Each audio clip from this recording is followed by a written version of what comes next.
2018 வருடம் உலகமே இரண்டாம் ஜாலியன் வாலாபாக் இந்தியாவில் அதுவும் தமிழ்நாட்டில் நடந்துவிட்டதோ என்கிற ஒரு ஐயப்பாட்டோடு ஒரு அச்சத்தோடு தொலைக்காட்சிகளில் எல்லாம் செய்திகள் பரவிக் கொண்டிருந்தது. அப்பொழுது அனைத்து இந்திய அண்ணா திராவிட முன்னேற்ற கழகத்தினுடைய ஆட்சி எடப்பாடி பழனிசாமி தலைமையில் நடந்து கொண்டிருந்தது. கடந்த கால் நூற்றாண்டாக 25 வருடங்களுக்கும் மேலாக தூத்துக்குடி மண்ணிலே ஸ்டெர்லைட் ஆரம்பிக்கப்பட்டு தொழிற்சாலை உற்பத்தி செய்யப்பட்டு அதனுடைய தாக்கம் அதிகமாக இருந்தது. 25 வருடங்கள் இந்த மண்ணில் ஸ்டெர்லைட் ஆலை இருந்தபோது வராத கலவரம் 2018 வருடம் 100 நாட்கள் தொடர்ந்து குமரட்டியாபுரம் மட்டுமல்ல, பண்டாரம்பட்டி, ஸ்லோன் காலனி, பாத்திமா நகர், பாரதி நகர், அம்பேத்கர் நகர், முத்தையாபுரம், 3வது மைல் மற்றும் 100க்கும் அதிகமான இடங்களில் தினசரி போராட்டங்கள் நடைபெற்றது. 100 நாட்கள் நடைபெற்ற போராட்டத்தில் எந்தவிதமான வன்முறையும் குழப்பமும் இல்லாமல் ஒவ்வொரு அரசியல் கட்சி தலைவர்களும் தினந்தோறும் வந்து ஸ்டெர்லைட்டுக்கு எதிரான கருத்துக்களை தெரிவித்து வந்தனர். அது மட்டுமல்ல, மறுமலர்ச்சி திராவிட முன்னேற்ற கழகத்தினுடைய பொதுச் செயலாளர் ஐயா வைகோ அவர்கள் தலைமையில் 10 வருடங்களுக்கு முன்பாக தூத்துக்குடி மையப்பகுதியான வாட்டர் டேங்க் எதிர்ப்புறம் மிகப்பெரிய போராட்டம் நடைபெற்றது. அப்பொழுதும் எந்த விதமான வன்முறையும் வரவில்லை. 2018 வருடம் 100 நாட்கள் கடந்து கொண்டிருந்த பொழுது ஏப்ரல் 24 தேதி தூத்துக்குடி விவிடி சந்திப்பில் மிகப்பெரிய ஆயிரக்கணக்கான மக்கள் தன்னெழுச்சியாக திரண்டு அந்த இடத்தில் ஒரு பொதுக்கூட்டத்தை நடத்தினார்கள். அதில் நானும் எங்களோடு இருக்கிற சக தோழர்கள் குடும்பமும் கடைக்கோடில் நின்று கொண்டு வேடிக்கை பார்த்துக் கொண்டிருந்தோம் இருந்தோம். நாங்கள் அதில் தன்னெழுச்சியா வந்தாலும் கூட மேடையில் பேசப்பட்ட உணர்ச்சிகரமான வார்த்தைகளால் ஈர்க்கப்பட்டு அந்த போராட்டத்தில் கலந்து கொண்டோம். அப்பொழுது வன்முறை வெடிக்கவில்லை. 25 வருடங்களாக வெடிக்காத வன்முறை 100 நாட்கள் தினந்தோறும் குமரட்டியாபுரம் பகுதிக்கு அந்த ஊருக்கு வந்து ஒவ்வொரு அரசியல் தலைவர்களும் சமூக போராளிகளும் சமூக செயல்பாட்டாளர்களும் வந்து கருத்துக்களை தெரிவித்த போதும் வெடிக்காத கலவரம். ஏப்ரல் 24 தேதி நடைபெற்ற பல்லாயிரக்கணக்கான மக்கள் திரண்டிருந்த பொதுக்கூட்டத்தில் வெடிக்காத கலவரம். ஆனால் 100 நாட்கள் கடந்து முடிந்து மாவட்ட ஆட்சியர் அலுவலகத்தை நோக்கி போகின்ற பொழுது கலவரம் எப்படி வெடித்தது என்பதால் எங்களுடைய கேள்வியாக இருக்கிறது. ஆயிரக்கணக்கான மக்கள் தன்னெழுச்சியாக குடும்பமாக பெண் பிள்ளைகளோடு சிறு குழந்தைகளோடு கையில் பாட்டில்களோடு உணவு பொட்டலங்களோடு அதில் கலந்து கொண்டோம். நானும் குடும்பத்தோடு கலந்து கொண்ட ஒருவன் என்ற முறையில் ஆதங்கத்தோடு சொல்லுகிறேன். அதில் ஏற்பட்ட கலவரம் எப்படி வெடித்தது? உண்மையிலே ஸ்டெர்லைட்டுக்கு எதிரான போராட்டம் நடைபெற்றுக் கொண்டிருந்தது என்று சொன்னால் கலவரம் ஏன் வெடித்தது? அந்த கலவரத்தை வெடிக்க வைத்த ஆட்கள் யார் என்பது இதுவரை கேள்விக்குறியாக இருக்கிறது. ஏனென்று சொன்னால் அந்த கலவரத்தில் பலியாக்கப்பட்டது எமது தூத்துக்குடி மண்ணின் மைந்தர்கள், எமது சகோதர சகோதரிகள். அவர்கள் துப்பாக்கி குண்டுகளுக்கு இரையாக்கப்பட்டார்கள், படுகொலை செய்யப்பட்டார்கள். இந்த படுகொலை செய்யப்படுவதற்கு யார் காரணம்? அம்மா அருணா ஜெகதீசன் அவர்கள் அறிக்கையில் கூட சொல்லப்பட்டிருக்கிறது, ஒரு குறிப்பிட்ட கும்பல்கள் இந்த வன்முறையை ஏவி இந்த மக்களை படுகொலை செய்யப்படுவதற்கு காரணமாக இருந்து சொல்லியிருக்கிறார்கள். அப்படி என்றால் அந்த குறிப்பிட்ட கும்பல் யார்? நான் இன்னும் வெளிப்படையாக கேட்கிறேன். ஸ்டெர்லைட்டுக்கு எதிராக போராடக்கூடியவர்களுடைய வங்கி கணக்கை நீங்கள் ஆய்ந்து ஆராய்ச்சி செய்ய வேண்டும்.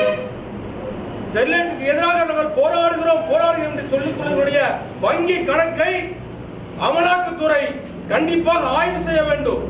அவருடைய வருமானம் என்ன, அவருடைய பொருள் போக்குவரத்து என்ன, வாகனங்கள் என்ன, சொத்துக்கள் என்ன, மனைவிகளின் சொத்துக்கள் என்ன என்பதை தமிழக அரசு, ஏன் அமலாக்கத்துறை தமிழ்நாட்டில் ஒவ்வொரு அரசியல் தலைவர்கள் வீட்டில் போய் ஆய்வு செய்கிறது. ஆனா ஸ்டெர்லைட்டுக்கு எதிராக போராட்டம் பண்ணக்கூடிய வீடுகளில் கண்டிப்பாக ஆய்வு செய்ய வேண்டும். ஏனென்று சொன்னால் பலி கொடுக்கப்பட்ட எமது சகோதர சகோதரிகளுக்கு இதுவரை நீதி கிடைக்கவில்லை. இன்னும் ஒரு செய்தி காதுகளில் வந்து கொண்டிருக்கிறது. ஸ்டெர்லைட்டுக்கு எதிராக அதானிகளுக்கும் அம்பானிகளுக்கும் தாரை வார்ப்பதற்காக ஒரு சில கும்பல்கள் போராட்டம் செய்து கொண்டிருக்கிறார்களோ என்கிற ஒரு ஐயப்பாடு நிலவி கொண்டிருக்கிறது. சமீபமாக அந்த கருத்து தமிழ்நாடு முழுவதும் குறிப்பாக தூத்துக்குடியில் மையம் கொண்டு புயலாக வீசிக் கொண்டிருக்கிறது.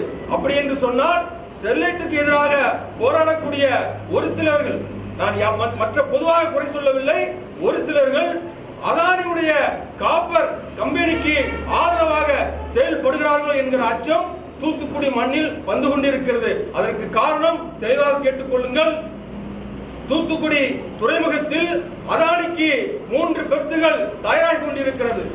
நைட்ரஜன் ஆக்சைடு தொழிற்சாலை தயாராகி கொண்டிருக்கிறது. கப்பலுடைய வளத்தை கெடுப்பதற்கு, மீனவர்களுடைய நலத்தை கெடுப்பதற்கு அதானிக்கு ஒரு பங்கு நடைபெற்றுக் கொண்டிருக்கிறது. இதையெல்லாம் பார்க்கின்ற பொழுது தூத்துக்குடி மண்ணில் அதானி குழுமம் மையம் கொண்டிருக்கிறது.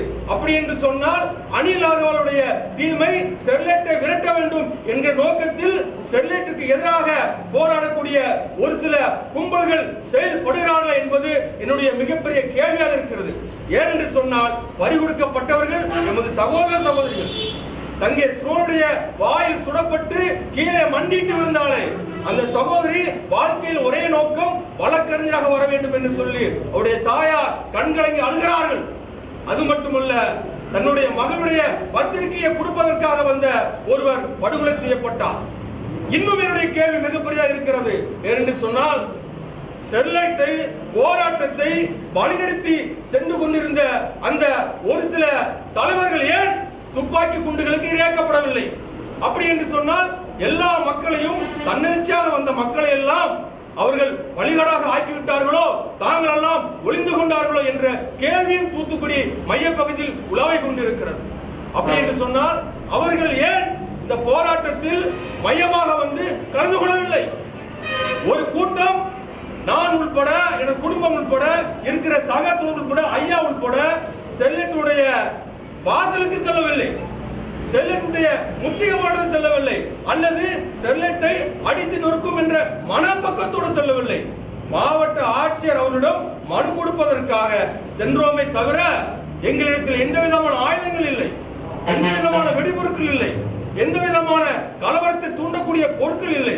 ஆனால் எங்களோடு வந்த கும்பல்கள் கலவரத்தை இழுத்திருக்கிறார் என்று சொன்னால் இது யாருக்காக செய்த திட்டம்?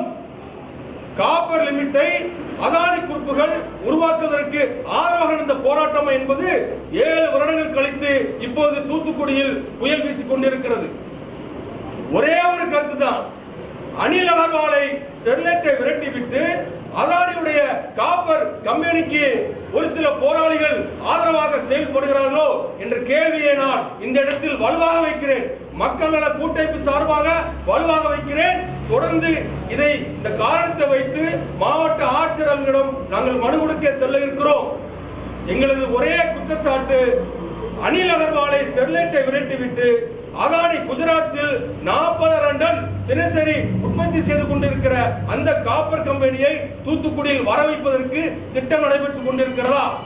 இரண்டாவது, ஸ்டெர்லைட்டுக்கு எதிராக போராடக்கூடியவர்களுடைய வங்கி கணக்கை ஆய்வு செய்ய வேண்டும். அது மட்டுமல்ல, அவருடைய சொத்து கணக்கை ஆய்வு செய்ய வேண்டும் என்று தமிழ்நாடு அரசுக்கு கோரிக்கை வைக்கிறேன்.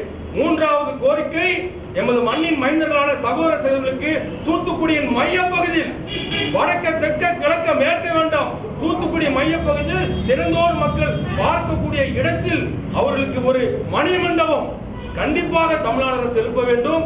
உண்மையான நீதி விசாரணை நடத்த வேண்டும். துப்பாக்கி குண்டுகளுக்கு இரையாக்கப்பட்ட எமது சகோதர சகோதரிகளுக்கு உண்மையான நீதி கிடைக்க வேண்டும். துப்பாக்கி குண்டுகளை பயன்படுத்திய காவல்துறை மீது இதுவரை நடவடிக்கை எடுக்கவில்லை. அந்த காரணத்தை நாங்கள் கேட்கிறோம். அவர்கள் மீது நடவடிக்கை எடுக்க வேண்டும். ஆக மொத்தத்தில் நாங்கள் வைத்த இந்த கோரிக்கையை தமிழ்நாடு அரசு கண்டிப்பாக செவிசாய்க்க வேண்டும். அனில் அகர்வால் ஸ்டெர்லைட்டுக்கு எதிராக போராடக்கூடியவர்களை ஆய்ந்து ஆராய்ந்து இவர்கள் அதானிகளுக்கு தான் போராடுகிறார்களா என்ற செய்தியும் தமிழ்நாடு அரசு வெளிப்படுத்த வேண்டும். இதை வைத்துதான் தமிழ்நாடு அரசு, மு.க. அரசு தமிழ்நாடு முழுவதும் ஆட்சியை பிடித்தது என்பதை நாங்கள் சொல்லுகிறோம். தமிழ்நாடு அரசு உண்மையிலே 2026 வருடம் தமிழ்நாட்டில் ஆட்சி அமர்த்த வேண்டும் என்ற நோக்கத்தில் நீங்கள் செயல்படுங்கள் என்று சொன்னால் நாங்கள் வைத்த குற்றச்சாட்டுகளை, கோரிக்கைகளை நீங்கள் நிறைவேற்றி வர வேண்டும் என்று சொல்லி மக்கள் நல கூட்டமைப்பு சார்பாகவும் தமிழர் விடியல் கட்சி சார்பாகவும் நான் சார்ந்திருக்கின்ற தமிழர் கட்சி இந்த கோரிக்கை ஏற்கனவே முன்வைத்திருக்கிறது. இப்பொழுது கோரிக்கை வைக்கிறோம்.